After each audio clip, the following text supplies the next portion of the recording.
Hi, my name's Isaac Shutt. I'm an estate planning and probate attorney licensed both in Texas and in Wyoming.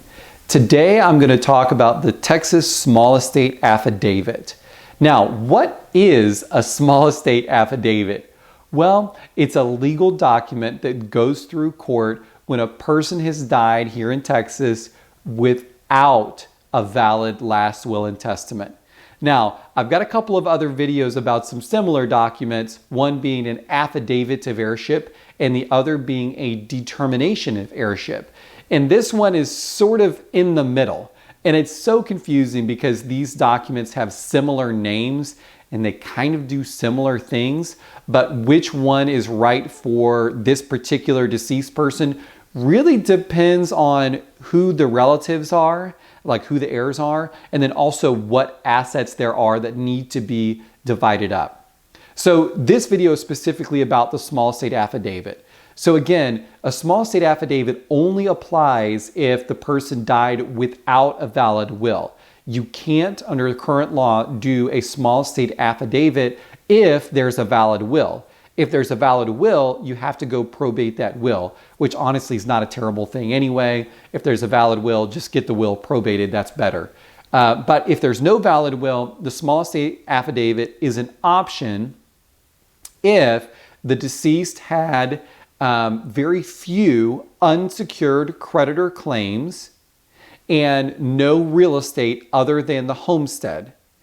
Now, the value of the estate, not including that homestead property, has to be, as you imagine, small. And in this case, $75,000.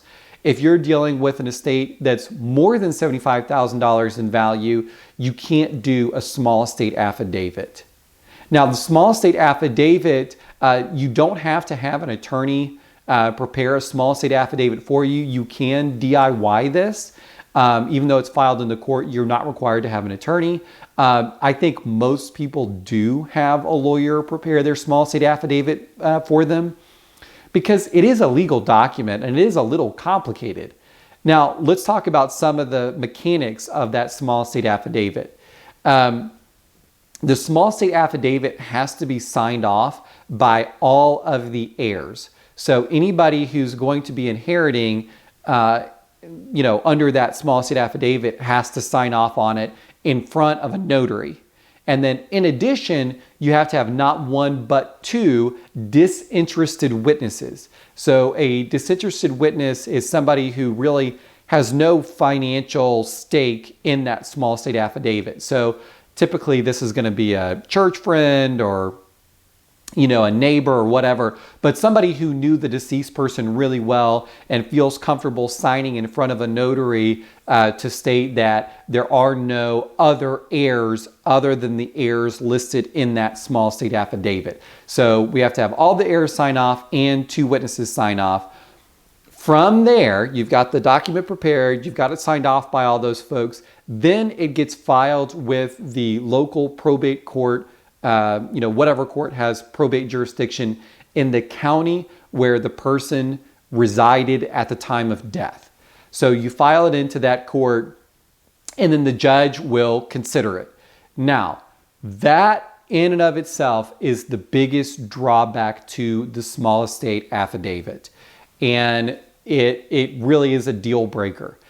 The judge doesn't have to accept your small estate affidavit. Okay, so you may go through all that effort and hassle and expense preparing the small estate affidavit, getting all the heirs to sign it, and a lot of times they're all over the place, geographically, getting witnesses comfortable with signing and getting them all to sign. Then you pay a filing fee, and then the judge just says, nope, I'm not going to approve it. Well, that's totally up to the judge. It's not like a lot of our other areas of law where, if you prove all the facts of your case, the judge is obligated to rule in your favor. It's not like that with the small estate affidavit. With the small estate affidavit, the judge doesn't even have to give a reason. If they don't want to approve it, they don't have to approve it. And so, for example, here in the Dallas area, a lot of the judges don't approve small estate affidavits. I would say less, maybe greatly less than half, actually get accepted. And so for that reason, when we have a potential client that meets with us and says, hey, Isaac, I think this would be a good candidate for small estate affidavit, but then when I share that they may go through this whole process and pay all the money and court filing fees and everything like that, only for potentially the judge, not even potentially, likely for the judge to turn it down, that potential client says, no, I don't want to do a small estate affidavit. It's not worth it to me. It's not worth wasting all that time, wasting all that effort, and wasting all those fees if there's less than a 50% chance that the judge even signs off on it. So again, the judge in the county where you file might be different and might be more willing to sign off on small estate affidavits.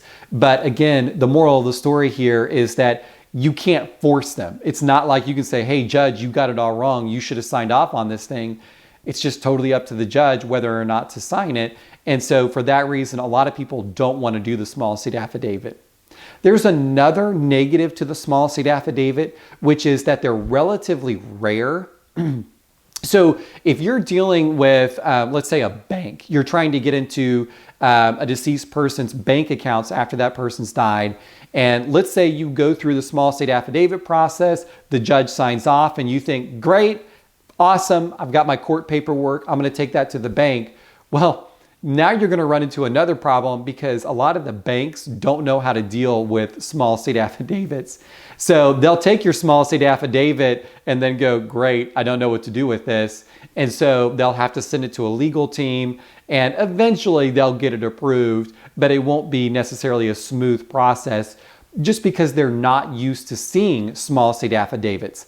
They're more used to seeing, like after a will probate, a document called letters testamentary, or kind of its twin, a document called letters of administration, which is the process that you go through in a determination of heirship process. So those they see way more often at the bank than the small estate affidavit. So you could go through all this process, get it approved, and the bank go, I don't know what this is.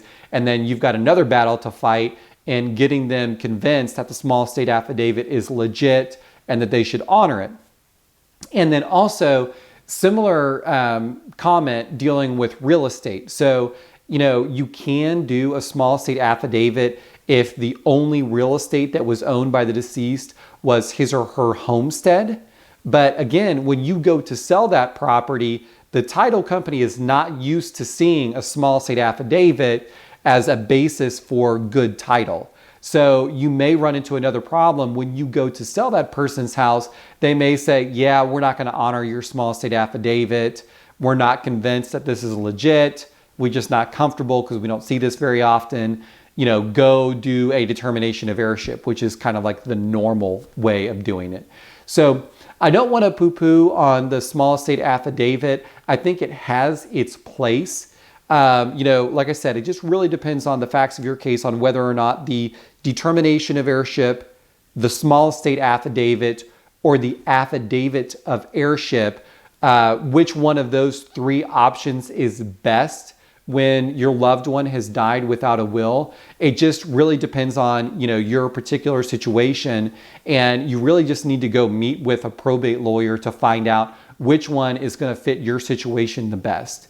But I hope you found this video helpful. Again, my name's Isaac Schutt.